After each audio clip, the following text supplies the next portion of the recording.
Hi, everybody. Sean O'Kane here with Chip Estimate TV, where we bring you the latest trends and information in design and IP in the semiconductor industry. With me today, again, is our returning champion, Mr. John Blyer, who comes to our show once a month in our Travelogue series, and he goes to exotic places like Milpitas to report on what are the latest trends and information out there in IoT and IP and design, semiconductor. It's really, really good stuff. So welcome, John. Thank you, Sean. You're coming to us from Portland, Oregon. That's your hometown. Indeed, indeed. So go.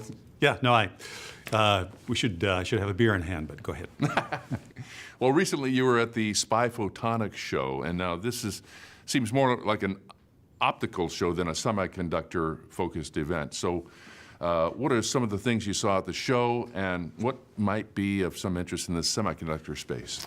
Indeed, good question. And it is, photonics and also optics, right? I mean, the wave and the particle side of that phenomenon, if you will.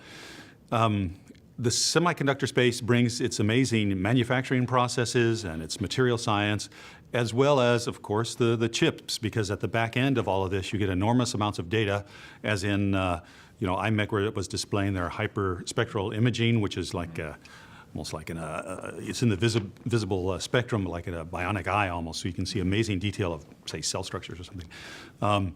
Intel was there talking about the Electro-Optics, which, for the backroom data centers. But at the back end is the chips, right? And they do all the heavy algorithms and data processing.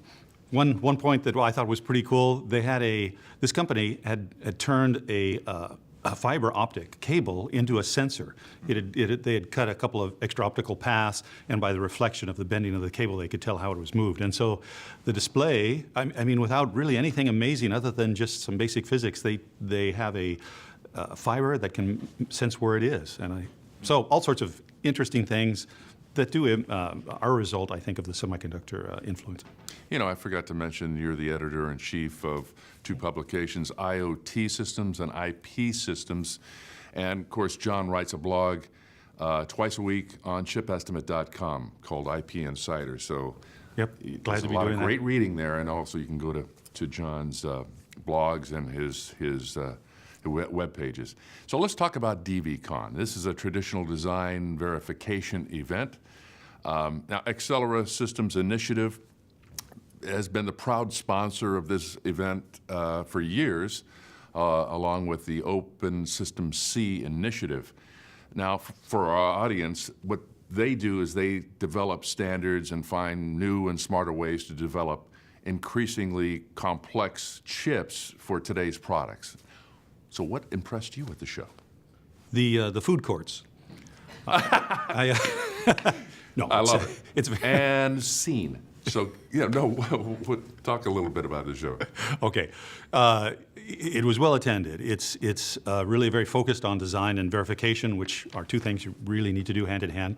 There would be a lot to talk about. Let me just, I guess, focus on the keynote, which was given by Synopsys CEO Art DeGias. The title of it was Shift to the Left. You gotta be careful how you say that. And the idea was that the semiconductor space, well, in a couple more months, Moore's Law is going to be 50 years old. And that's a kind of a landmark and a tribute to the semiconductor engineering community and the continual push to smaller chips with more functions and more circuits crammed onto a smaller space. But it also represents an opportunity time-space for us, as Art was pointing out. In that time, we've got enough horsepower and whatnot to see us through the next 10 years. There'll be some interesting things happening after that on the hardware side. But that will give us a chance to push forward into the software side, which will become so important in the semiconductor world. And the shift represents that you're kind of shifting in time, so you're doing things faster and you're putting more on and you're doing verification and all that.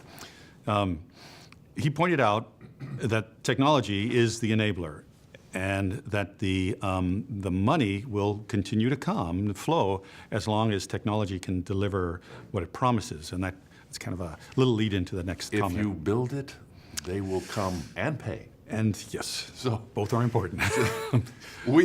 We talked a little bit about ASIC growth and the Internet of Things in very different places. So where are these places, these strange places, and who are the players? Yeah, not at the food court. I had a great chat with Jürgen Jaeger the other day. He's the senior manager of, I'm probably getting this wrong, product management here at Cadence.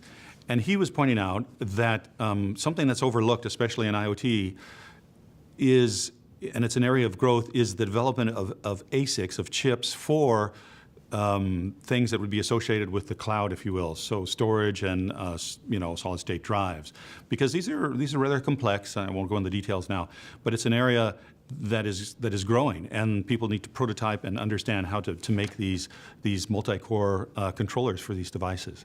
So this kind of follows the idea of there'll be lots of sensors out there, inexpensive. All that's going to drive big data, and that data then is going to sit back on all of these sorts of devices, and that's where, in the chip business, there's going to be a surprising amount of growth. Right. That's good stuff. Thank you. And once again, I really appreciate you taking the time to be here with us once a month in John's Travelogue. Well, thank you, Sean. I enjoy it. So you are the returning champion. Anything else you might want to say? Yes, just... I'm sorry, the correct answer was Alaska. So thank you. Well, thank you, John. Can I, can I call someone? So for John Blyer with IoT and IP Systems, my name is Sean O'Kane. We'll see you next time on Chip Estimate TV. Thank you, John. Thanks, Sean.